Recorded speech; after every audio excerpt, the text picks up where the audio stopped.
Na még jön valaki le? Jön még valaki? Leszi a pozícióban, ez a biztonságot, léci!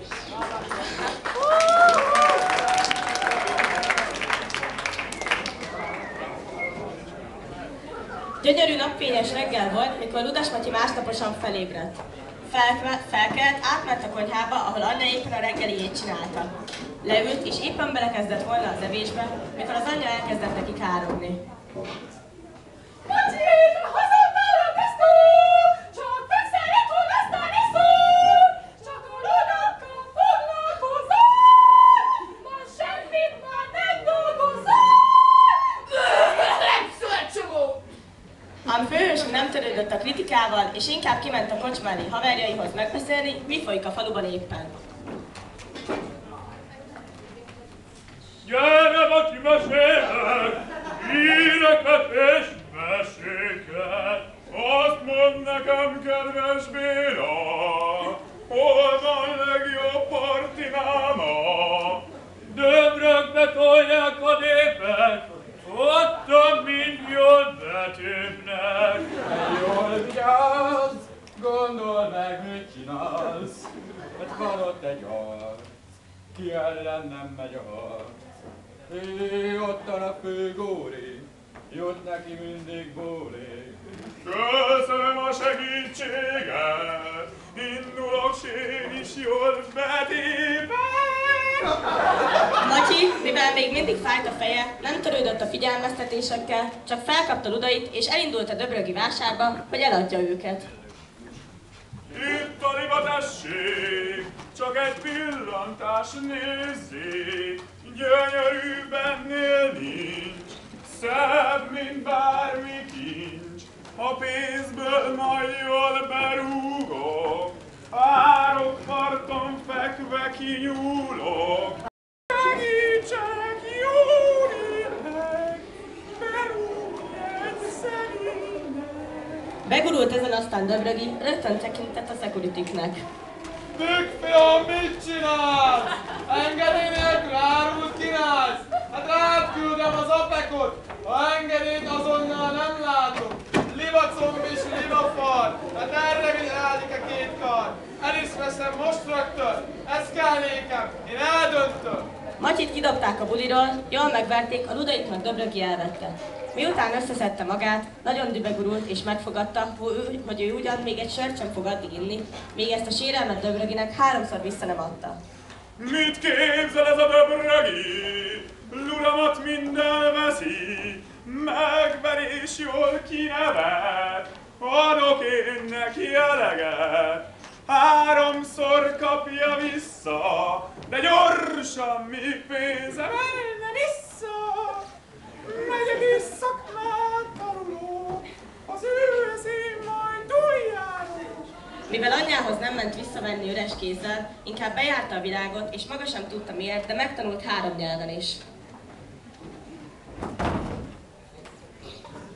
Ide figyelj, te új nebuló, nem kevés a tanulnivaló, fontos itt a kemény munka, ez vezet csak nemes célra.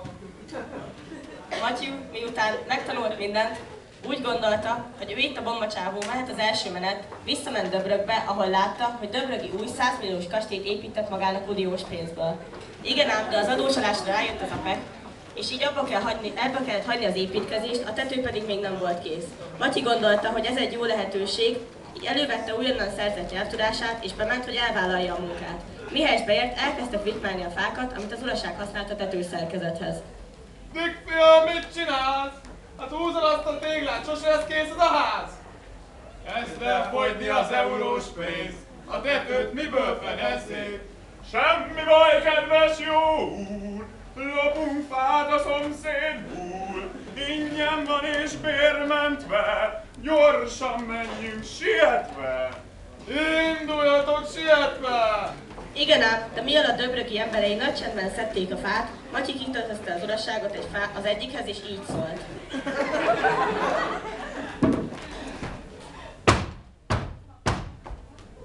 Profélt uram Döbrögi, most majd megkeserüli.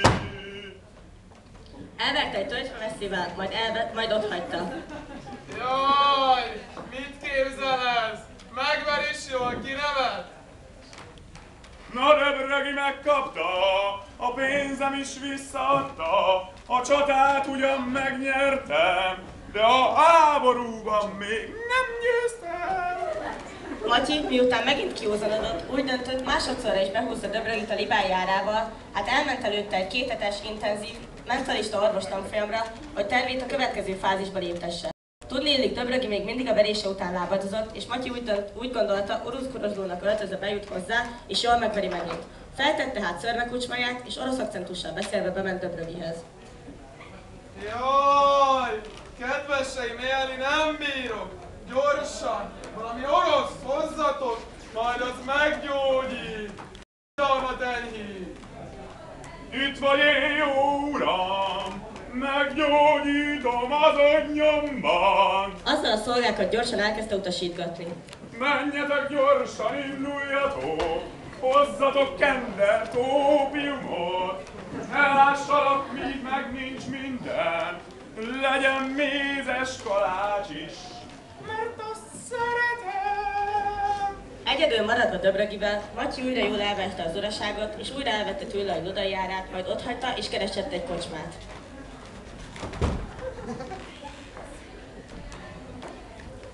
Döbrögi a 2 verés után rettegett Matyitól. Pár rémálommal töltött éjszaka után úgy döntött, megkeres még egy pszichiátert is. Jó uram, íme lássuk a tintát, kérem mondja csak el, mit lát. Uram, segíts! Megint egy limát! Ám Matyi pénze megint elfogyott, és eldöntötte, hogy harmadik, egyben utolsó bosszújához elérkezett az idő. Elment hát a Döbrögi vásárba, és lefizetett egy fiatal kis kockát egy torrent meghívóval, és megbeszélte azzal, hogy az majd kiadja magát Tudas Matyinak. Így hát, mikor Döbrögi szigorúan lúdmentesen lement a vásárba az összes katonájával, a kis kocka elkiáltotta magát. Én vagyok Ludas Matyi. Kapjátok el! Majd a hintóra vigyázok! Ám ez nem volt túl jó választás, ugyanis Matyi megint elkapta egy körre.